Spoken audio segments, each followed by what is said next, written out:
Hello and welcome to my YouTube channel. Today we're going to explore our primary red mainly and making different shades shades of red using just the primary colors plus black and white. So this is the palette I'm always using on my channel.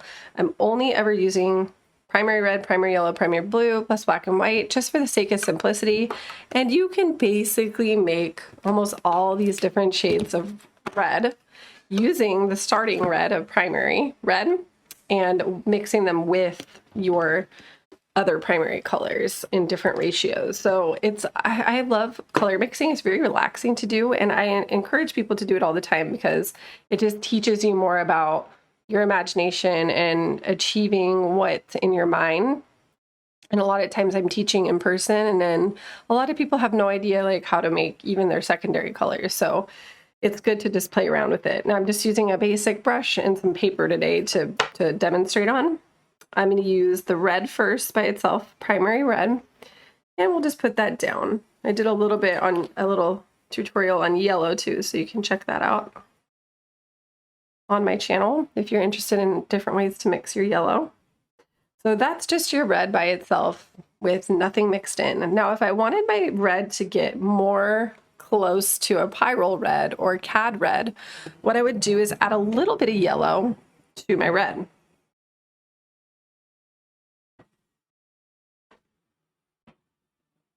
It is mostly red though, with just a little bit of yellow and maybe even just a smidge of white to brighten. And then you can kind of see when you're mixing how close you're getting. And it's going to be subtle, but it's going to change. So see how we have this color now?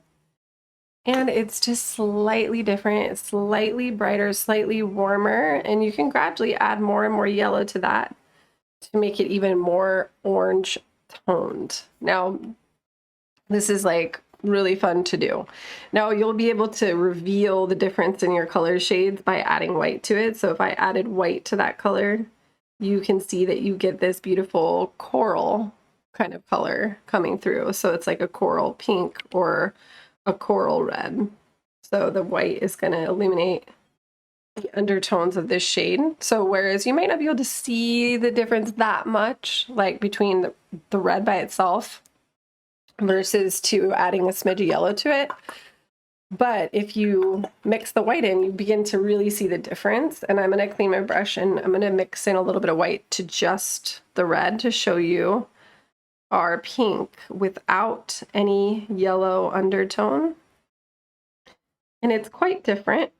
So, you know, you can see it revealed a little bit more when you add the white to it to see the difference. So this is this mixed with white, and this is this mixed with white. And go ahead and be doing this with me. Clean your brush in between your colors just so you can get a good clean slate going. Next, we're going to go ahead and make a crimson hue red, which is basically just red with blue added. So it's mostly red with a little bit of blue, and you can get something very similar to this shade, which looks very much like almost a burgundy red, which is really pretty. But you want to make sure you keep it heavy on the red so it still looks red, not like full on purple. If I added a lot of blue, it just start to look purple rather than this crimson red color. So then you're going into that territory, which is like going to give you that darker, deeper shade just by adding a little bit of blue. No big deal. And then we can see what that looks like by adding a little bit of white to it too, just for fun. And you see that it's like a mauve, super pretty. So again, you could take these even further. The more blue I add, the more it's going to lean towards going into our purple. And on this end, if the more yellow that I add, it's going to lean into your orange.